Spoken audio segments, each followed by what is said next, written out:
पद्म पुराण में महर्षि वशिष्ठ महर्षि भरद्वाज को श्री राम नाम के महात्म्य का वर्णन करके सुना रहे हैं। बड़े प्यारे श्लोक हैं महाराज जी पद्म पुराण के। वशिष्ठ जी कह रहे हैं, हे महामुनि भरद्वाज जी, जीव जगत को अभयदान देने वाले, स्वच्छ गुणातीत अविनाशी, सकल विकारों से शून्य निर्विकार, अमृत स्वरूप, प्रकट परम गुप्त, सौशील्य आदि गुणों के समुद्र, आगम अगम और अगाध जो पतित पावन श्री राम नाम महाराज हैं, उनका निरादर करके जो अन्य किसी साधन का आश्रय लेते हैं, हे भरद्वाज, हत भाग्य मंद भाग्य अभागा, हम उस जीव को ही मानते हैं। ये कौन कह रहे हैं? ये वशिष्ठ जी कह रहे हैं। ये तो हमने उन श्लोकों का भाव कहा। अब श्लोक सुन लीजिए। अहो महामुने लोके राम नामा भयप्रदम निर्मलम निर्गुणम नित्यम निर्विकारम सुधास्पदम प्रत्यक्षम परमम गुह्यम शौशिल्यादि गुणार्णवम त्यक्ता मंदात्मका जीवा नाना मार्गानुयायिनः। इसलिए यत्र तत्र स्थितो वापि संस्मरेन्नाम मुक्तिदम सर्व पाप विशुद्धात्मा सगच्छेत परमांगतिम। भगवान वशिष्ठ कह रहे हैं, हे भरद्वाज, शुद्ध हो अशुद्ध हो, कहीं हो कोई स्थान हो, कहीं भी बैठ करके जो श्रद्धा पूर्वक राम नाम का स्मरण करता है, वो सारे पाप तापों से विनिर्मुक्त हो करके भगवान श्री राम के परम धाम को प्राप्त करता है। इसमें कोई संशय नहीं है। कितने महात्मा ऐसे हैं शमशान में बैठ के राम राम जपते हैं। हाँ, एक कन्हैया जी करके एक संत थे, वो कराची शहर, उस समय भारत का विभाजन नहीं था, कराची शहर का श्मशान था बड़ा भारी। उसमें एक भक्त थे ठाकर सिंह भाई, उनको साथ लेकर जाते। वो उनसे आयु में थोड़े बड़े थे और दोनों लोग रात को वहीं बैठ के भजन करते थे। एक बार उन्होंने कहा, श्मशान में क्यों भजन करते हो? बोले, देखो श्मशान में नींद किसी को नहीं आएगी डर के मारे, और यहाँ मुर्दा जल रहे हैं, लोग रो रहे हैं, गा रहे हैं, तो लोगों को वैराग्य भी बना रहता, तो वैराग्य भी रहेगा और भय के मारे नींद नहीं आएगी। इसलिए बोले राम राम यहाँ बैठ के जपते हैं। उन्होंने कहा, आप अकेले आ जाए करो, हमको संग में क्यों लाते हो? तो बोले, देखो धूना में एक लक्कड़ चैतन्य नहीं रहता, लक्कड़ के सारे लक्कड़ रहता है तो चैतन्य रहता है। इसलिए तुम साथ में रहते हो तो मन लगा रहता भजन में, लो लगी रहती नाम की। महात्माओं के कैसे कैसे उपाय हैं, लेकिन आप वैदिक कर्मकांड सब जगह नहीं कर सकते, उसके लिए स्थल का विचार करना पड़ेगा। मोहानलोल्लसज्ज्वाला ज्वलल्लोकेषु सर्वदा श्रीनामाम्भोदच्छायायां प्रविष्टो नैव दह्यते। कितनी बढ़िया बात वशिष्ठ जी कह रहे हैं। कहते मोहरूपी अग्नि में सारा संसार जल रहा है, जो राम नाम रूपी मेघ की छाया में आ जाता है वो शीतल हो जाता है, मोह की अग्नि में नहीं जलता है।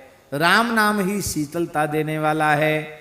राम नाम जपा देव राम रूपस्य साम्यताम याति शीघ्रम न संदेहो सत्यम सत्यम बचो मम। वशिष्ठ जी कह रहे हैं, हे भरद्वाज जी, प्रेम पूर्वक आसक्ति पूर्वक तन्मय होकर के जो राम नाम का जप करता है वो राम जी के ही समान हो जाता है, इसमें संशय नहीं है, नहीं है, नहीं। महाराज, राजस्थान में महात्माओं ने, राम स्नेही परंपरा के संतों ने केवल और केवल राम नाम जप के वो काम किए जो काम ईश्वर के अतिरिक्त कोई दूसरा नहीं कर सकता, और राम नाम के द्वारा वो सब काम किए। हम लोग खेड़ापा गए थे, कैसी कैसी बातें